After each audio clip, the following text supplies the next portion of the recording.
하겠습니다. 자, 저희가 두 번째 이슈인데요. 지금 원래 내일쯤 이 영수회담이란 말은 쓰지 않겠습니다. 왜냐하면 이 영수회담이란 거는 옛날에 총재 시절에, 즉 당의 총재가 대통령일 때 그때 영수라는 이야기를 썼습니다. 야당 총재하고 회동을 영수회담을 썼는데 지금은 전혀 아니잖아요. 대통령이 당무에 개입할 수가 없습니다. 그렇기 때문에 저희들은 윤이 회담이라고 이야기를 하겠습니다. 그래야지 정확한 것 같아요. 자, 윤이 회담이 했는데 어제 이 회담 관련된 실무회담이 열렸습니다. 홍철호 정무수석하고 천준호 이재명 비서장하고 했는데, 근데 여기서 말이죠. 지금 민주당이 이런 요구를 했다는 거예요. 그동안 대통령이 제2요구권, 즉 거부권 행사한 거를 사과하라. 그다음에 해병대 최상병 특검법 수용에 대한 입장을 밝혀라. 이렇게 무리한 주장을 했다는 거예요. 아니, 대통령이 심심해서 제2요구 거부권 행사했습니까? 전부 다 자기들이 지금 압도적인 의석을 이용해서 택도 아닌, 더군다나 양국관리법 같은 경우도 보면 문재인 정부에서 자기들 또 통과를 못 시킨 법안을 했는 걸 대통령이 마지막 수단으로 거부권을 행사한 거를, 그걸 대통령한테 사과를. 그러니까 이거는 제가 볼 때는 영수회담 할 생각이 없다는, 아니 정수회담 아닌데 이 윤회담을 할 생각이 없다는 건 아니겠어요? 아니, 다른 걸 다 떠나서 양국관리법에 대해서만 말씀을 드리면, 네. 양국관리법 1조의 목적이 나오거든요. 양국의 효율적 수급 관리와 식량을 안정적으로 확보함으로써 국민 경제에 이바지한다. 다시 말해서 양국관리법의 목적은 국민 경제에 이바지하는 거예요. 네. 그런데 개정안이 여러 가지 몇 가지 내용이 있지만 핵심은 뭐냐면은 쌀이 초과 생산되면 그 쌀을 정부가 반드시 사야 된다라고 개정하는 거예요. 반드시 사야 된다. 그런데 지금까지 규정은 어떻게 되어 네. 있냐?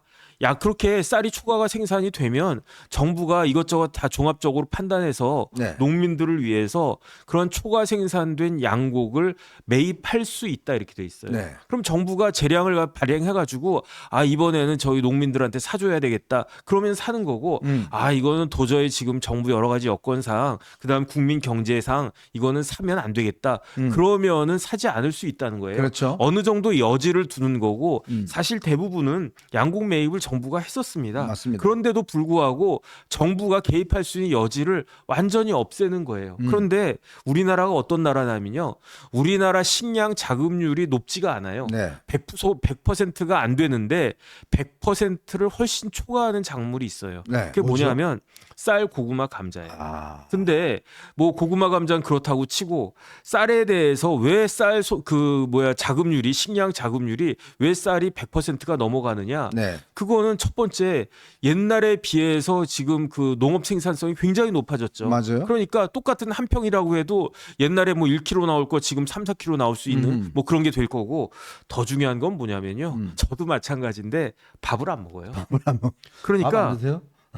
80년대에는 국민 1인당 쌀 네. 소비량이 132.7kg였어요. 그런데 2022년 재작년에는 네. 56.7kg예요. 저도 빵을 많이 먹거든요. 그러니까 저도 네. 빵 많이 먹었죠. 저 오늘 밥 안 먹었거든요. 빵돌입니다. 빵돌이. 밥 못 먹었거든요. 저도 밥 못 먹었네 오늘 보니까. 그러니까 지금 이런 상황에서 쌀 소비량이 줄어들고 있고, 그 다음에 쌀이 남아도니까 어떻게 하느냐? 쌀 보관하는 창고비도 어마어마하게 든다. 그래요, 맞아요. 그런데 여기에 대해서 뭐라고 이야기를 했느냐? 만약에 지금 민주당이 주장하는 대로 개정안이 통과가 되면 네. 그 계산을 하니까 연 평균 매년 1조 443억에 해당하는 정부 세금이 낭비가 된다는 거예요.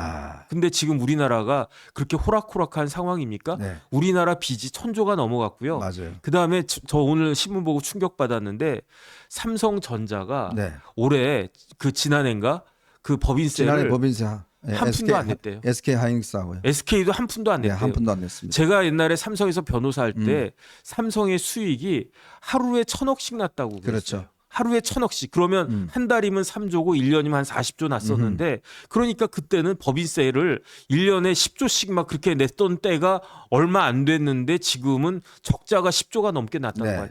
지금 우리나라 상황이 이런데 남아도는 쌀을 사야 된다라고 의무 규정을 하면서, 그러면서 매년 1조 443억을 낭비하는 그러한 식으로 국정을 운영하라라고 법을 만드니, 여기에 대해서 거부권을 행사하는 게 정상이 정상입니까? 거부권을 행사하지 않고 그냥 아예 다수당이 시키는 대로 하는 게 정상입니까? 그러니까요. 여러분 한번 생각해 보십시오. 만약에 여러분들이 농사를 짓는 농민이라고 한번 생각해 보세요. 그러면 내가 벼농사를 짓는데 이게 뭐 흉작이든 뭐 나중에 뭐 아주 많이 생산되든 간에 전부 다 정부가 다 매입해 준다. 그러면 지금 아까 우리가 얘기했지만 사실 저희도 지금까지 저 아직 밥을 한도 못 먹었습니다. 빵만 먹었거든요. 그러면 예를 들어서 농민들 입장에서 보면 뭔가 이 농업 계획을 할까요? 아, 내가 좀 다른 작물 한번 심어볼까? 다른 걸로 좀 해볼까? 요즘 잘 나가는 걸로 한번 해볼까? 그거 계획하겠습니까? 아니, 왜냐하면 벼농사만 지어도 따박따박 정부가 다 수매가는데 그 농사 안 지을 분이 누가 있습니까? 그냥 가만 앉아서 그냥 다 수매가는데. 그러니까 농업 개혁이 안 되는 거예요. 지금 왜냐하면 쌀에 대한 비중이 줄어드니까 다른 작물로 좀 전환하고 이걸 해야 되거든요. 그래야 우리가 여러 가지 어떤 작물들을 먹을 수 있지 않겠습니까? 근데 이 법이 통과시켜버리면 어떤 현상이 벌어나냐면 농사 포기 안 합니다. 왜냐면 왜? 쌀 농사 지으면 항상 하니까. 왜 이 법이 통과됐겠습니까? 주로 호남 지역에 거기에 있는 농민들뿐만 아니라 아까 우리 잠깐 이야기하셨는데 보관 창고 있잖아요. 보관 창고들이 가만히 앉아서 돈 버는 거거든요. 그게 호남 지역이 제일 많습니다. 거의 대부분 다 호남 지역에 집중돼 있어요. 만약에 양국관리법 통과시키면 실제 이득을 누가 가져가느냐? 바로 이 창고업자들이 가져갑니다. 그래서 이거를 민주당이 필사적으로 통과시키려고. 왜냐? 호남 지역에 태는 매번 찍어주잖아요. 그 보상해 줘야 되잖아요. 그리고 이번에 25만 원 왜 준다고 그러지 않습니까? 13조 원이 들어가요.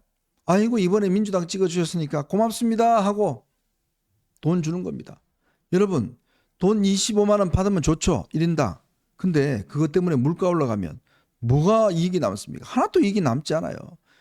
그러니까 이게 완전히 이 민주당이 대통령한테 무릎 꿇라는 이야기 아닙니까?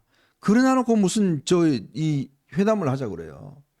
기본적인 회담하는 자세가 아니지 않습니까? 그러니까 다른 걸 다 떠나가지고 이런 양국관리법이 통과가 되면 가구당 세금이 한 뭐 1년에 50만 원씩 더 내야 된다라고 하면 네. 그다음에 실질적으로 그 청구서가 개개별로 다 온다라고 오죠. 하면은 그러면 여기에 대해서 찬성할 사람이 있습니까? 네. 이재명 대표부터 내가 생돈 50만 원 뭐 물어내야 된다라고 하면 여기에 찬성을 하겠습니까? 네. 이게 눈먼 돈이고 내 돈이 아니다라고 생각을 하니까 마구마구 던지면서 그러면서 무슨 대통령이 맨날 거부권만 행사하는 것처럼 그런 프레임을 씌우고 있는데 이 부분에 대해서는 정확히 알아야 되고요. 네. 그다음에 25만 원 받은 다음에 50만 원 물어주게 되면 그거를 과연 25만 원 받는 게 이익이라고 할 수 있을 것인지 25만 원 받아봤자 그게 물가 올라가고 그러면은 25만 원의 돈값을 못 하는 거 아니겠습니까? 네. 그러니까 더군다나 이 25만 원 전 어떤 생각이 드냐면요.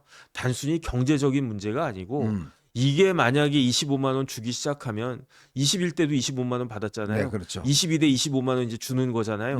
다음 총선에서 돈 안 주겠습니까? 그럼. 돈 달라고 안 하겠습니까? 네. 그러면은 다음번 지방선거 대선에서 돈 안 풀겠습니까? 그러면 우리나라는 진짜로 그 매표 행위가 정부 차원에서 이루어지는 진짜로 후진국 같은 후진국형 정치국가로 가는 것이 아닌가? 이런 부분들에 대한 자각이 있어야 될 것이다 생각이 됩니다. 네, 참 이게 국가 미래를 조금이라도 생각한다 그러면 이런 법들 통과 못 시킬 겁니다. 민주화 뭐 유공자법인가요?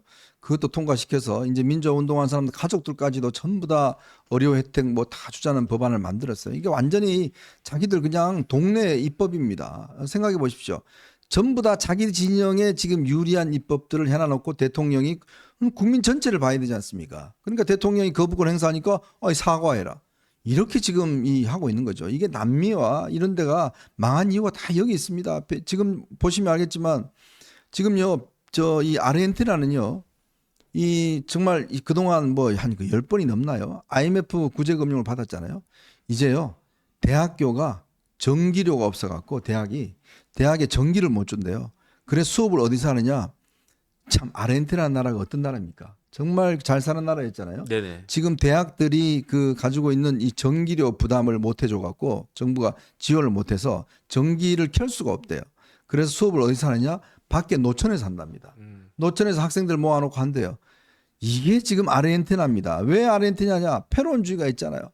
국민들 원하는 거 다 해줘. 그냥 다 퍼줘.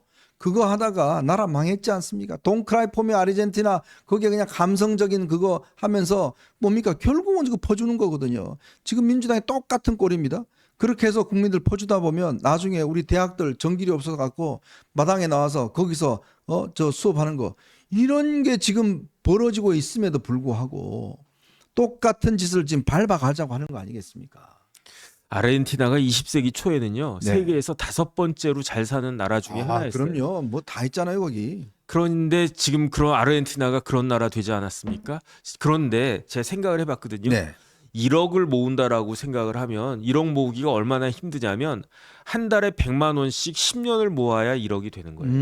한 달에 100만 원 모으면 1년에 1000만 원이잖아요. 네. 그러니까 1년에 1000만 원 모으려고 해도 한 달에 100만 원씩 모아야 되는 와, 건데. 한 달에 그러네요. 그런데 1억 쓰는 건요 순식간이거든요. 그렇죠. 이런 그러니까 박근혜 정권까지 우리나라 국고를 갖다가 채우려고 그렇게 노력을 많이 했었는데 네. 그러면서 재정을 그렇게 돈 무서운 줄 알고 그렇게 한 푼 두 푼 모아놨는데 그게 지금 다 소진이 된 겁니다. 네. 국민들은 법인카드가 없습니다. 이재명 대표 본인은 법인카드를 쓰실지 모르겠지만 우리 국민들은 법인카드가 없어요. 자기들은 다 공짜로 그렇게 남의 돈 저 법인카드 가지고 저렇게 해먹고 이제 국민들한테는 그냥 25만 원 주자라고 이야기를 하고 있습니다. 이게 얼마나 모순적입니까? 참 퍼주기는 잘해요. 그런데 버는 거는 너무 어렵습니다. 여러분 보십시오. 삼성전자와 SK하이닉스 정말 우리나라 최고의 기업들 아니겠습니까? 작년 법인세 0입니다. 0. 왜냐? 법인세라는 게 이익이 남아야 법인세를 내거든요. 전부 다 적자를 봤다는 거예요. 이 삼성전자 법인세가요. 전체 법인세의 10%를 차지하고 있습니다. 그러면 올해 세수가 얼마나 줄겠습니까? 그런데 더 퍼주자고 그래요? 13조 막 퍼주자고 그럽니다. 그럼 이게 그냥 이 13조 퍼주는 거 그냥 스며들어 버린 거예요. 뭐 아무 효과도 없이. 근데 그걸 퍼주겠다 이야기를 하고 있고 대통령한테 그거 거부권 행사했다고 지금 무릎 꿇고 사과라는 거 아니겠습니까? 그런 무례한 영수회담이 이 회담이 어디 있습니까? 그래서 저는 정말 이렇게 무리하게 요구한다 그러면 대통령 회담 저는 할 필요가 없다고 봅니다. 오히려요. 지금 사실 회담을 원하는 거는 이재명일 거예요. 대통령 어쨌든 간에 사진 한번 찍어서 자 봐라 나 대통령하고 이렇게 밥 먹고 하는 사이인데 뭐 옛날에 그 영화 있잖아요. 막 밥 먹고 대통령한테 밥 먹었어. 뭐 그러면서 나 잡아갈 수 있어. 뭐 이거 이제 한번 해보려고 하는 거 아니겠습니까? 검찰 법원한테 협박하기 위한 거 아니겠습니까? 그러니까 삼성전자가 냈어야 될 법인세 10조가 빵꾸가 났으니까 그걸 어떻게 메웁니까? 네. 10조가 뭐 남의 집 그 뭐 그냥 뭐 어디 집 아들 이름입니까? 그러면 결국 그 10조만큼은 어떻게 해야 되느냐? 기업들이 그만큼 법인세를 충당할 수 있을 때까지 또 빚내야 되는 거잖아요. 네, 빚내야죠. 그러니까 우리나라 그 부채가 국가 부채가 1000조 넘어가가지고 지금 한 1100조 되지 않나요? 네. 그러면 이 돈이 빚이라고 하는 게 안 갚아도 되는 게 아니잖아요. 결국은 청구서가 날라올 텐데 그 청구서가 누구한테 갈 것이냐? 우리 미래 세대한테 갈 것이 아니냐? 그럼 나라가 어떻게 되겠습니까? 이런 거에 대한 문제 의식이 꼭 필요하다고 생각이 듭니다. 글쎄 말입니다. 진짜 나라 기동성 논 줄은 모르고 맨날 퍼주자고 저렇게 하고 있으니 참 걱정스럽습니다.